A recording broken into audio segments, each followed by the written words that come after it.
que se ha llegado a incidir de alguna manera en otra asociación, es decir, de asociación a asociación ha habido un nexo y ha pasado algo, ha habido un cambio, pero por alguna razón no se absorbe por el territorio.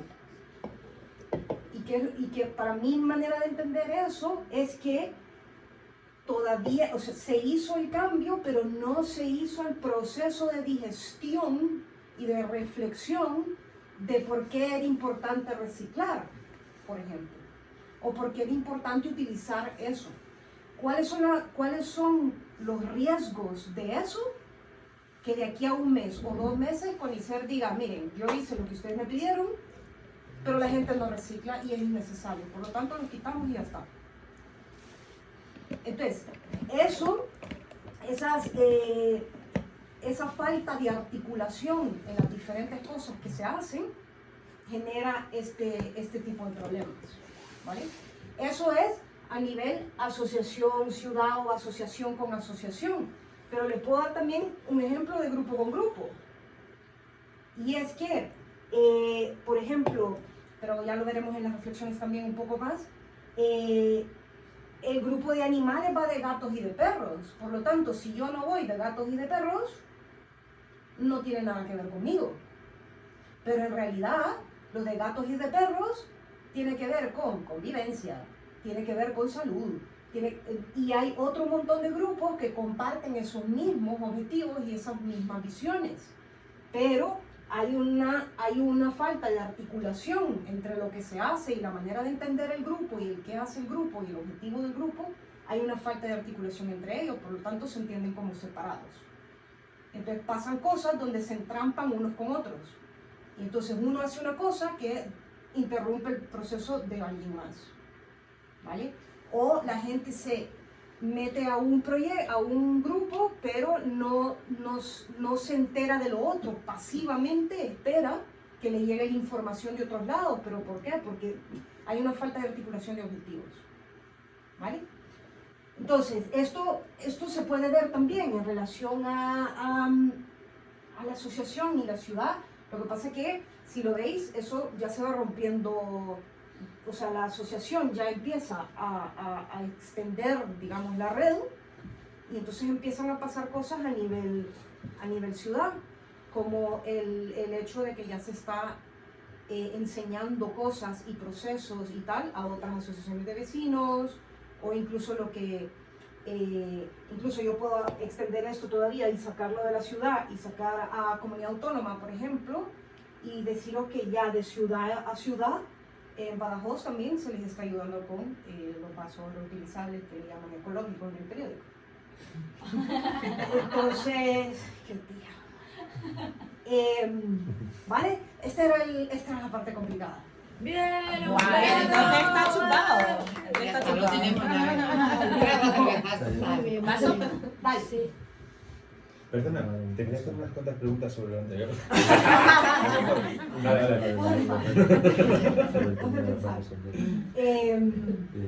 Vale, entonces, aquí es donde caemos ya en proyecto fractal.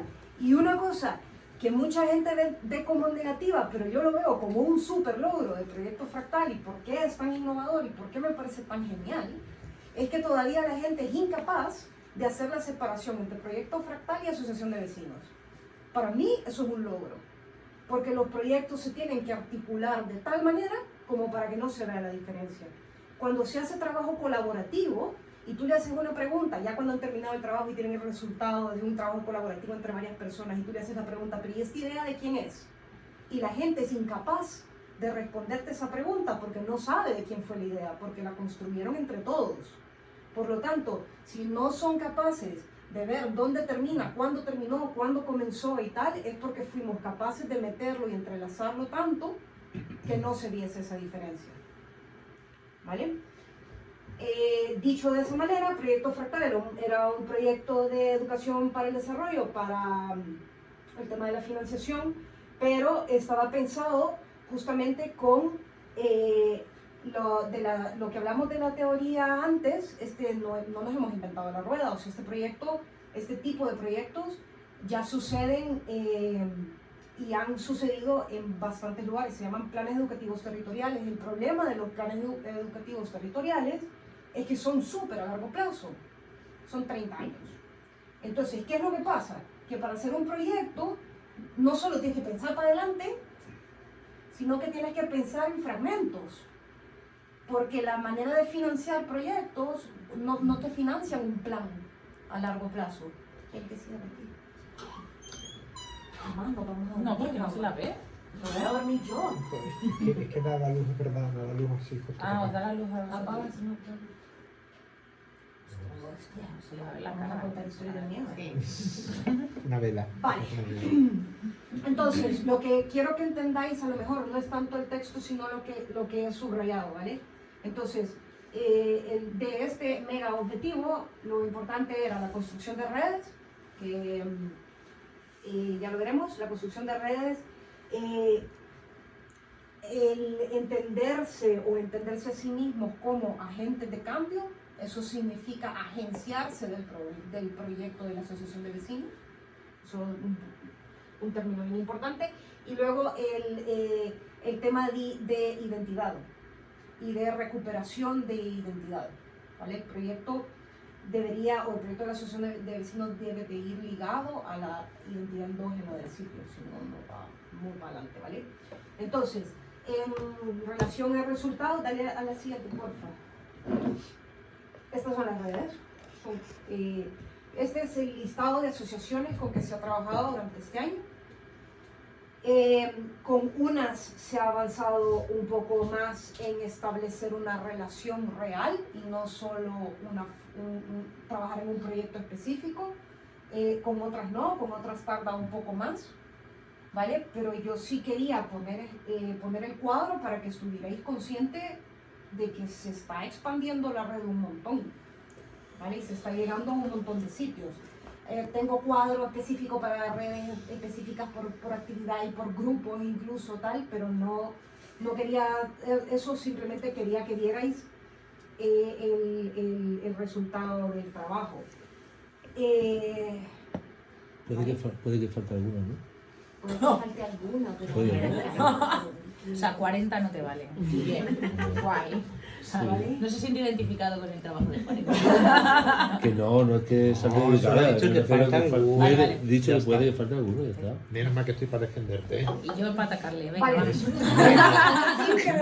Uno a cada lado. Hay que entender que 40 asociaciones trabajando en conjunto es mucho curro, es mucho trabajo. Y no solo eso, sino que establecer objetivos comunes entre todo esto es bien complicado. O sea que de aquí en adelante, el camino de la asociación, tenéis que hacer una evaluación en relación a objetivos, no asociaciones en tal, sino qué objetivos compartimos con quiénes y con quiénes vamos a seguir trabajando. No porque nos guste o no nos guste, o nos caiga bien o no nos caiga bien, no, sino compartimos objetivos, ¿cuáles? Y entonces ir ordenando y ir sacando, ¿vale? Hoy sí puede ir al siguiente. El segundo resultado del proyecto ya es un poco más complicado, ¿vale? Porque tenía que ver con trabajo colaborativo y tiene que ver con este concepto educativo, que es un concepto súper importante, ¿vale? Pero tiene que ver con la creación de agentes de cambio, es decir, yo me responsabilizo de ser un agente de cambio a nivel individual y a nivel colectivo, ¿no? Y me hago cargo de un proyecto, asumo unas responsabilidades y soy constante y consistente en lo que voy haciendo. Y luego, aprender haciendo es un concepto técnico educativo que es el cambio que sucede de la educación, que todavía vamos ahí, ¿vale? Pero que de la educación más industrializada, donde todo se va haciendo a según, ¿no? Como que si fuera una línea de fábrica, de construcción de fábrica.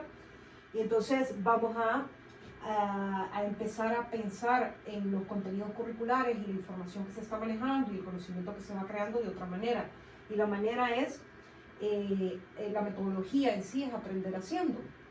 Entonces, lo guay o la razón por la cual se creó la institución de la educación en la escuela era para descontextualizar conceptos. Entonces, ahora aprenden acerca de una planta, no en la planta, o no en el huerto, o no en tal, sino que en una magnífica presentación PowerPoint como esta, ¿vale?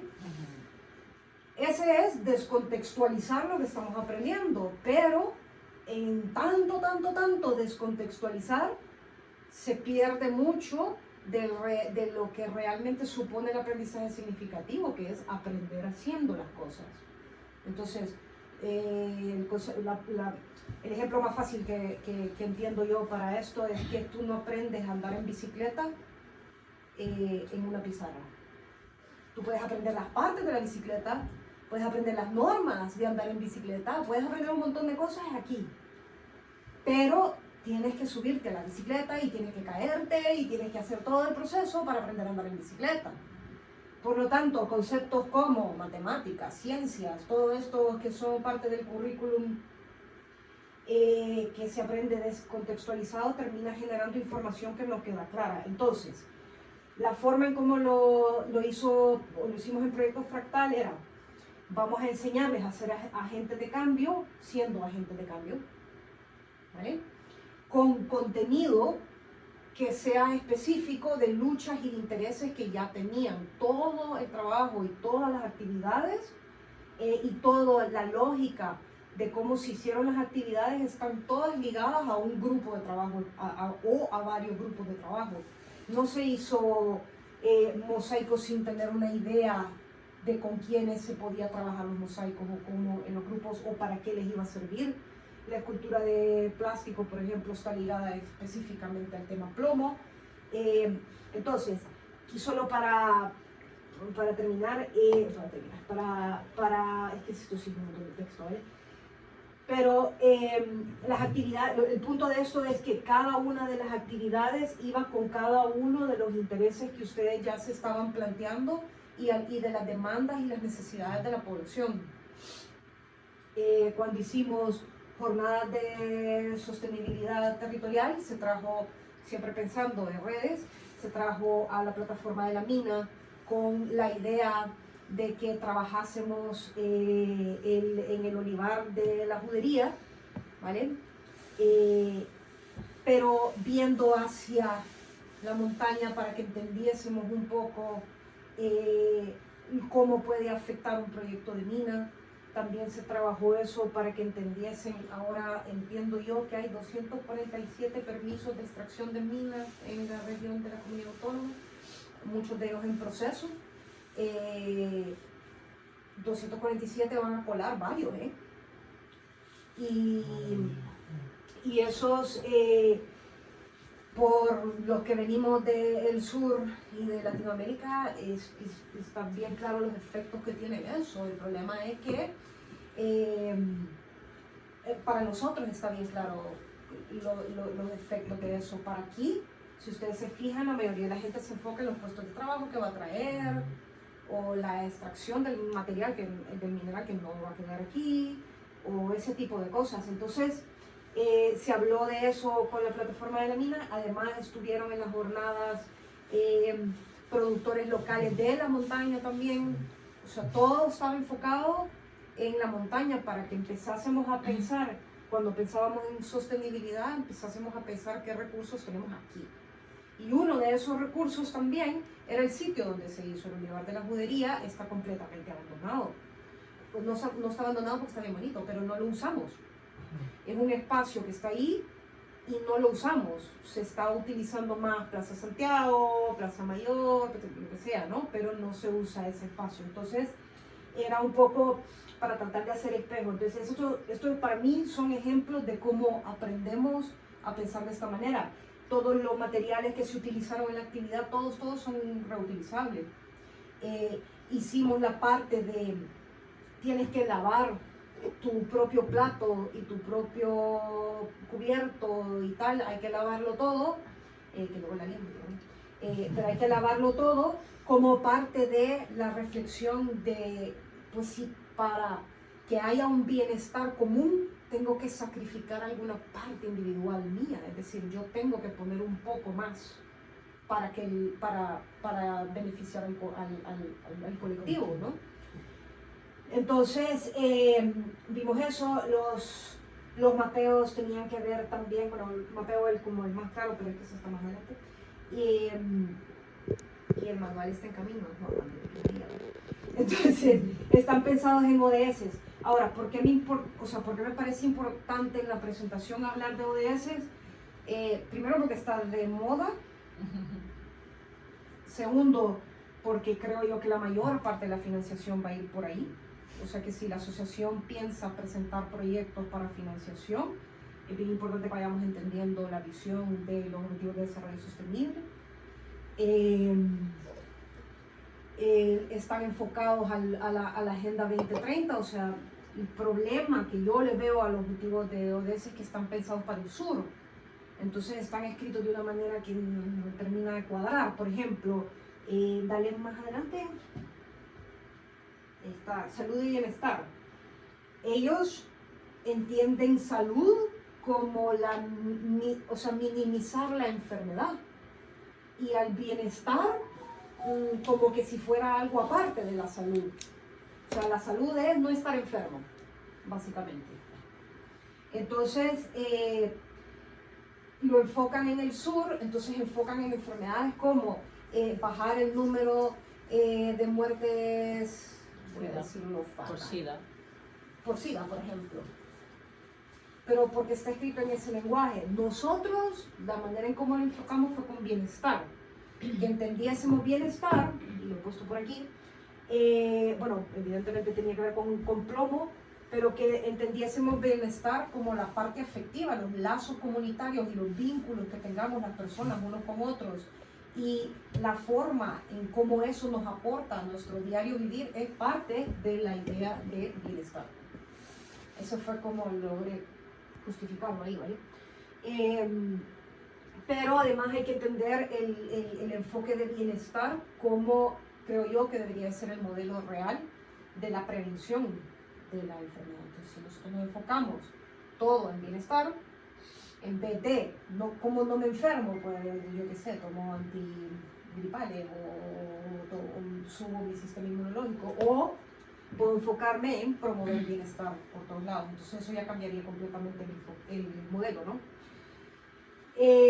Luego el otro tenía que ver con alianzas para conseguir objetivos, que y no sé por qué, pero es como el que menos le ponen enfoque en la cooperación, pero para mí me parece el más importante, porque cómo logras conseguir objetivos si no haces alianzas, y entonces cómo consigues los otros objetivos si no has hecho las alianzas, ¿vale? Y aquí es donde cuela la mayor parte de cuestiones como participación ciudadana, como promover la participación ciudadana, como el trabajo colaborativo y asociaciones como la asociación de vecinos, ¿vale? Dale uno más. Trabajamos mucho con el tema de ecosistemas, trabajo mucho con pájaros, trabajo mucho con animales monumentales,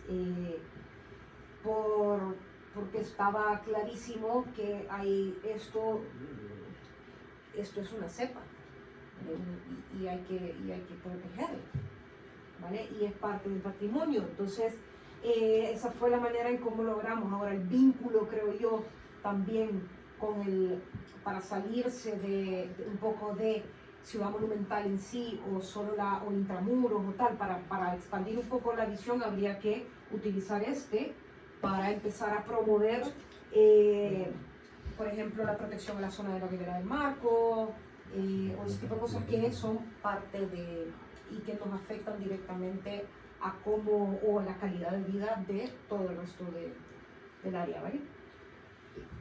Con consumo responsable, de nuevo tiene problemas del lenguaje de ellos, porque no terminan de dar, en cooperación no terminan de dar el salto de, digamos, lo ecológico a lo realmente sostenible e integralmente sostenible, que tiene que ver con no solo con consumir responsablemente, sino con consumir localmente. Entonces sí que hacen un poco de énfasis en eso, pero no, por lo tanto, esto sí, hubo infografía para esto, Se mandó bastante información en relación a esto porque pues sí, para mí era bien importante. Vale. Entonces, he sacado pero estoy clarísima y segura que hay más grupos, ¿vale? Simplemente estos eran los que necesitábamos para hacer el análisis y para hacer el trabajo. Todos los grupos, de alguna u otra manera, exceptuando Draguelo, pero igual estuvo incluido en uno de los cuentacuentos, pero todos fueron afectados por alguna actividad, ¿vale? Lo único que intentábamos hacer con Fractal era darles ejemplos de más cosas que se pueden hacer, como por ejemplo el tema de los mosaicos, o con el tema del mural, o con el tema de la escultura de plástico, o con todo eso era simplemente enseñar otra forma, ¿vale? Otra pequeña metodología, digamos, para hacer conciencia de las cosas. Pero, a ver, pero sí que, por eso es que les decía que considero que es un logro del proyecto, en que que no se entienda la diferencia entre una cosa y otra. Fuimos sumamente cuidadosos en cuándo se ponían los logos, qué logo, cómo se hacía, cómo tal, para que no se viese esa diferencia. Y eso no tiene que ver única y exclusivamente sino que tiene que ver con entender, o sea, con la lógica de entender el asistencialismo versus la real colaboración. ¿Vale? El asistencialismo que hace mucho daño, ¿vale? Entonces, dale a la siguiente, creo que vamos. Vale. Ahora, no sé por qué puse hasta aquí, pero estoy absolutamente segura que tiene alguna lógica en la siguiente, por favor. Sí, no todo claro. Claro. Sí, dale para arriba. Vale, entonces, a esta línea roja, técnicamente, en este tipo de manera de entender las cosas y de ver las cosas, se le entiende como una barrera educativa, ¿vale? Estas pequeñas divisiones que hay son barreras, dale, decía. Entonces, una barrera educativa básicamente son factores que surgen en la interacción, todo va de interacción, ¿vale? No es de que si la actividad tuvo 30 participantes porque no informaste lo suficiente, no, es cómo se interactúa esa actividad con otras actividades y con otros grupos y cómo interactúa la gente dentro de la actividad. A mí no me importa que lleguen 30 o 3, a mí lo que me importa es que si los 30 o 3 hablaron, se conocieron, discutieron, reflexionaron, aprendieron, todo eso, ¿no? Entonces, los factores que surgen en la interacción entre los participantes y la persona y la forma de ejercer la influencia educativa, ¿vale? Y básicamente lo que buscas es aquellos que dificultan el acceso pleno o las oportunidades educativas, ¿vale? Entonces aquí es donde ya va a aparecer la parte un poco más chula, ¿vale? Pero que voy a intentar no hacerlo. Es importante tomar en cuenta que lo único que voy buscando es ampliar las oportunidades. Ahora, tú no puedes obligar a la gente a hacer las cosas, tú simplemente puedes ofrecer las oportunidades para que hayan y la forma en cómo puedan acceder a ellas de lo más fácil posible. No podés llevar a la gente de la mano, por lo tanto entiendo un montón de las cosas que suceden, ¿vale? Entonces son 3 tipos de barreras educativas: las actitudinales, que tienen que ver con las actitudes específicas que tenemos cada uno de nosotros y cómo esas afectan cómo nos comportamos; las metodológicas, que tienen que ver con cómo se hace una actividad en específico; y las organizativas, que tienen que ver con la organización de los grupos y todas esas cosas, ¿vale? Hay más, no la he sacado para no seguir cansando, ¿vale? Vale. Vamos con las actitudes. El primer fallo que veo yo en actitud es derivar la responsabilidad a otros. Hay una barrera ahí entre el rol que cumple un gobierno, una institución pública o tal, y el rol que cumple un movimiento social, un grupo social o yo como ciudadano, ¿vale? Y en un estado tan paternalista como el que tenemos, y específicamente en la Comunidad Autónoma de Extremadura, se ha generado este modo de entender las instituciones y la labor del gobierno como el que me va a solucionar o el que me tiene que solucionar muchos de los problemas. Ahora, eso tiene su contraparte, ¿no? Que es, pues claro, pero es que yo pago por ello, ¿vale? Yo cedo mucha de mi libertad para que eso haga su rol y cumpla lo que tiene que cumplir, y no lo cumple, y además, pues evidentemente hay corrupción y hay todo este montón de cosas. Pero tienen que, y desde ahí ya estoy viendo la falta de tilde, ¿vale? No vamos a hablar de ese tema, que entiéndanme, que estoy en mudanza, ¿vale? La derivación de responsabilidades, como les digo, tiene esa doble vertiente, pero que tenemos que encontrar una forma de continuamente reflexionar acerca de cómo somos vigilantes y cómo estamos pendientes de que las instituciones hagan su trabajo y la gente que trabaja dentro de ellas cumpla su función, y nosotros, por otro lado, hacer. Ahora, en mi manera de verlo, la asociación está haciéndolo muy bien en ese sentido, pero ha habido también un cambio o por lo menos de lo que yo he visto, de un año para acá, donde hay, que no sé si lo puse en metodología, pero hay un cambio de metodología, de incidencia, o sea, la influencia de poder que tiene la asociación se ha ido más por incidencia política que por incidencia de calle. Me vuelvo otra vez al ejemplo del reciclaje. Hace un año o hace un año y medio se les hubiera ocurrido hacer una campaña de recaudación de reciclaje con la gente primero, y luego ir a Coliseer o hacerlo al mismo tiempo, como por ejemplo la campaña que se hizo para la recogida de caca, perdón, De caca. de caca, bien, bueno, De mierda. de mierda. La caca de perro de Santiago no se fue donde la institución, es más, no se consideró, se hizo directamente ahí, se puso los carteles en el sitio y se hizo la campaña con la gente. Ahí ha habido un cambio, ¿vale? Y eso es parte de, creo yo, de la reflexión que es importantísima de hacer, de cómo nos vamos a relacionar con las instituciones, pero qué parte también vamos a hacer nosotros. Si queremos hacer incidencia política, está clarísimo que se puede, y que la asociación ya está perfectamente preparada para ello. Ya tiene suficiente poder en el territorio, suficiente visibilidad como para tener un impacto en eso directo. Y es que se ve muy claro. Sacan una encuesta y es que en una semana ya está el cambio. Entonces se ve clarísimo el impacto que está teniendo. Pero a mi modo de ver se ha dejado también un poco por fuera actividades calle, por decirles también, se hicieron muchísimos más Recupera Santiago en el hace año y medio, 2 años. Sí, o sea, es que había un Recupera Santiago cada 3 meses, cada 4 meses, y ahora no hay nada. Entonces lo que pasa es que sí, que Fractal asumió muchas de las actividades que se proponían, pero hay otras que no terminaron de cuajar, y eso no quiere decir que hay que hacer más actividades. Eso quiere decir que hay que darle una vuelta a cómo se hacen y desde dónde empiezan, ¿vale?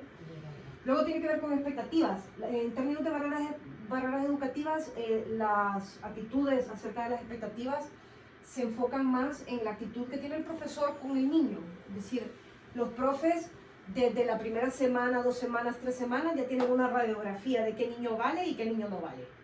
Este es el complicado, este es el tal, este es el no sé qué, y ya lo van colocando, y por lo tanto el resto del año tratan de esa forma.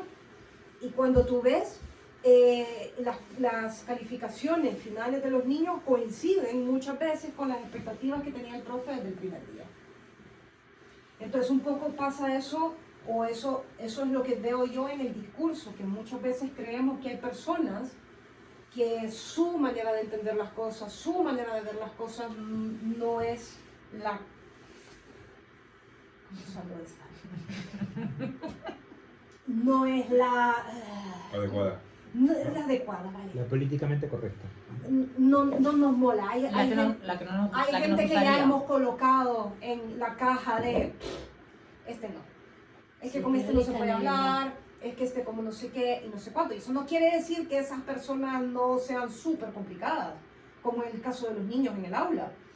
Hay niños que son mucho más difíciles, ¿vale? Que tienen un carácter mucho más complicado de manejar y además si están 22 en el aula y además encima hay problemas como todo el tiempo, ¿no? Pero hay que hacer una reflexión acerca de las expectativas que tenemos y que ponemos en la gente de quién vale para qué, ¿vale? Y luego el temazo es intereses personales versus intereses colectivos. Continuamente oigo y se repite el patrón de no, es que la gente se mete en el grupo que le interesa, porque le interesa de lo que va el grupo. O sea, volvemos al mismo tema, si va de perros y gatos, pues animales monumentales. Pero eso hay que tener un poco de cuidado. Yo creo que para romper o ir poco a poco rompiendo esta lógica y saliendo de intereses personales para pensar más en el colectivo, hay que trabajar muchísimo más la misión, la visión y los objetivos de la asociación. Pero mucho, ¿vale?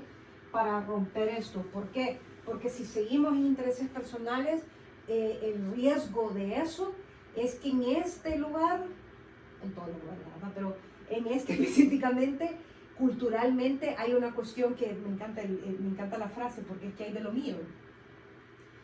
Y como ha habido un estado tan paternalista, eso ha hecho que muchos de nosotros simple y sencillamente pensemos en eso. Por ejemplo, el problema, primera demanda, primera necesidad, parking.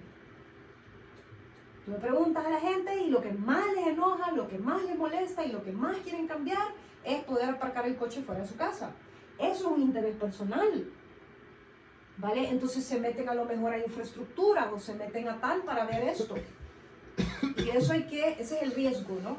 De estar enfocados en intereses personales versus intereses colectivos, pero porque hay que darle más forma a ese colectivo, ¿no? Preguntas como, cuestiones como, ¿hacemos barrio? ¿Qué es hacer barrio?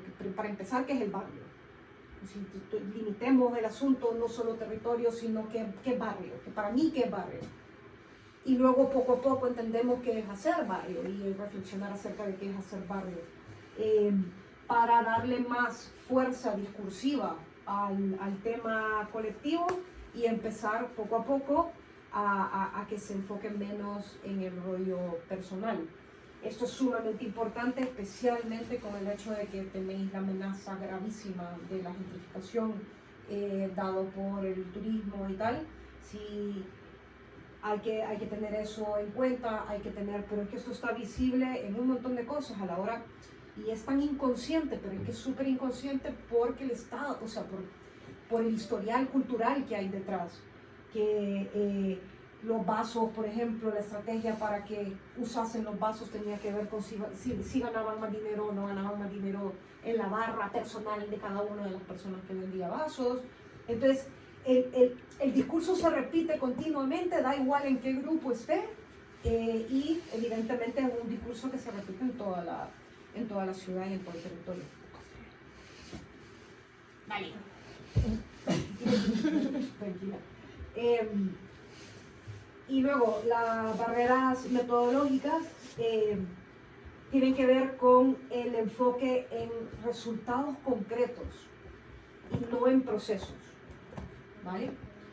Y aquí es que esto es bien difícil porque esto es una cuestión también cultural.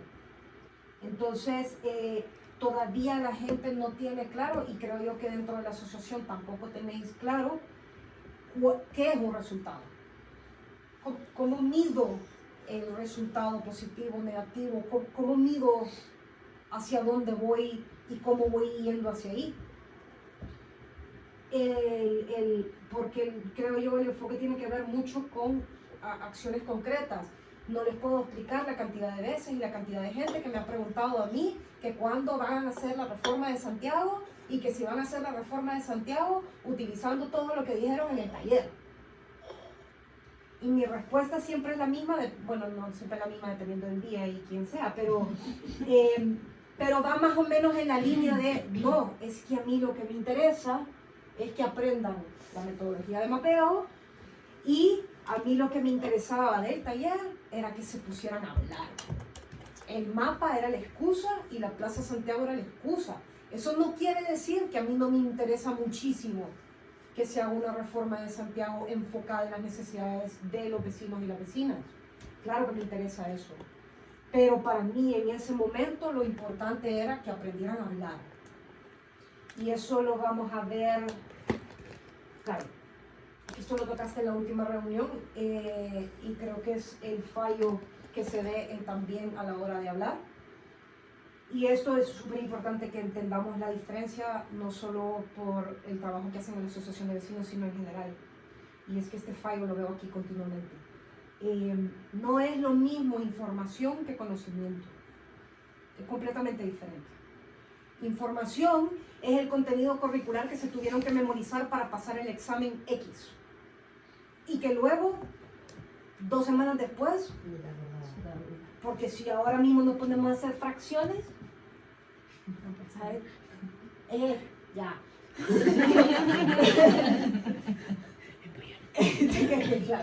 La ciencia, tío. El objetivo del grupo de proyecto no puede ser informar. No puede ser. Hay miles de maneras de informar. Está el WhatsApp, está el internet, o sea, hay miles de formas de mantenerte informado. Informar es tener acceso a la información, punto, ya está. Pero consensuar y generar conocimiento es otra cosa. ¿Y por qué? Porque informar, o sea, información, la información se convierte en conocimiento y le sirve a la persona a medida que la tenemos que poner en práctica. Es decir, yo te tengo que dar este pedazo de información, tú me vas a argumentar y yo tengo que argumentar, y tú me vas a argumentar y yo te tengo que argumentar. Y como además tenemos que llegar a consenso y además tenemos que llegar a un punto no intermedio, porque el proceso nunca va a ser intermedio, o sea, aquí no estamos hablando de tú estás en un punto diferente completamente de mí que yo y por lo tanto lo que vamos a hacer es que nos vamos a mover un poquito más cerquita. No, es que la manera en cómo yo pienso ha cambiado a raíz de tener una conversación contigo. Y para mí eso es el enfoque que debería de tener el grupo de proyecto. Si haces eso, te acusan de influenciable. Vamos a ver como que no hemos oído lo que ha dicho, ¿vale? Venga, seguimos. Cierra un poco la puerta, Un poco porque descanse la muchacha que Vale, está al lado, vale, que vale, está vale. aficionada. Todavía me quedan unos 20 minutos, siempre No sé jodas. más o menos cuánto tengo de tiempo. No, de presentación no, de cabeza. Vale. Entonces, informar versus consensuar. Esto marca la diferencia de todo. ¿Por qué? Porque a mí que me interesa como grupo de plomo que me entre una información de, no sé, plomo animales, ¿vale? Voy a buscar el más por allá. Es que si la información no tiene ningún tipo de sentido para mí, pues yo voy a hacer caso omiso de la información. Entonces, para construir objetivos comunes y aprender cosas, no puedo ir de informar. ¿Vale? Ahora, lograr esto con la educación que hemos vivido cada uno de nosotros, con el sistema educativo que hemos vivido cada uno de nosotros, en los sitios en donde nos hemos criado y tal, eso pues monumental, ¿no? O sea, es que es muy grande y es muy complicado y todos, absolutamente todos los sistemas educativos del mundo están tratando de hacer justamente este cambio en el lenguaje discursivo dentro de las aulas y el lenguaje del profesor. Y algunos lo logran un poquito más y algunos lo logran un poquito menos, ¿vale? Evidente, la parte de objetivos difusos creo que no hace falta, pero sí que hay que darle una vuelta a cada uno de los objetivos del grupo, que entiendo que están en el proceso de hacer eso. Y ya está, pero eso era importante decirlo, que metodológicamente los objetivos me parecían bastante difusos. Dale la siguiente. Y luego está la organizativas, ¿vale? Y empecemos con la estructura piramidal. Bueno, no sé si lo vieron en los grupos, o sea, que la forma en como ustedes han comenzado a trabajar es los grupos, que en teoría tendrían que ser un representante que reporta a otro grupo, que luego reporta a la junta directiva, que entonces es una pirámide. Lo que sucede con estructuras piramidales es que la información tiende a pasar de arriba para abajo, pero no es transversal, entonces no pasa de una forma horizontal. Sí. ¿Ves cómo ya empieza a fallar la cabeza? Entonces, eso genera una barrera educativa en el sentido que genera menores oportunidades de aprendizaje, porque entonces se van a enterar unos de información específica y van a aprender de cosas específicas, pero no van a aprender de todo. Entonces se pierde la oportunidad, se pierden muchas oportunidades, ¿vale?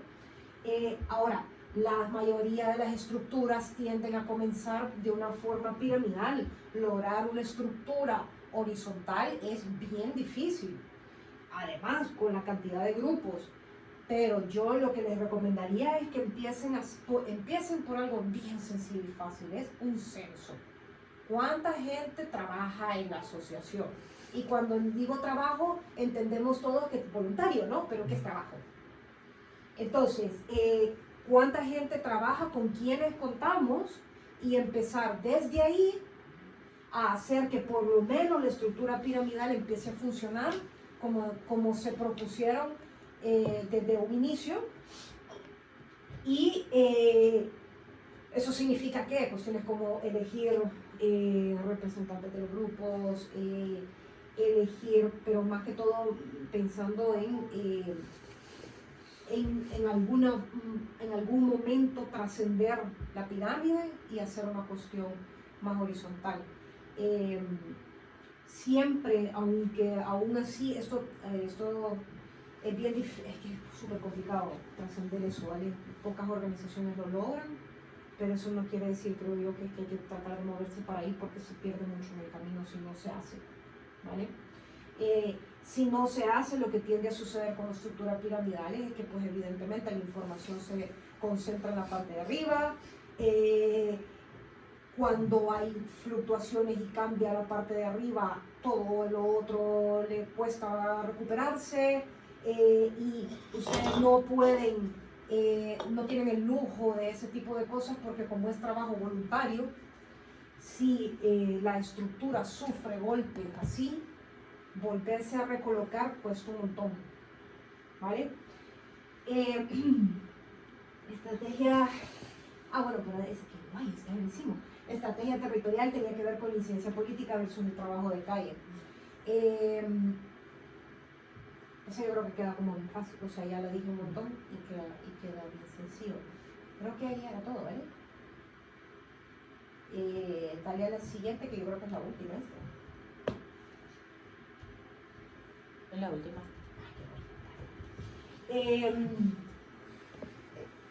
Vale. Entonces, hemos hablado de los fallos. Créanme que la parte metodológica me costó, porque creo que lo hacéis muy bien en ese sentido, contando con la cantidad de tiempo que tiene cada quien para esto, o sea, el tiempo que le dedican, los cambios que al final requiere de mucho trabajo, lo que se han propuesto. Hay mucha necesidad, hay mucha demanda por parte de la población, pero el tema es, y lo que a mí me preocupa muchísimo, es que entre más poder tienen, que ya lo tienen, más es importante que frenen, que pausen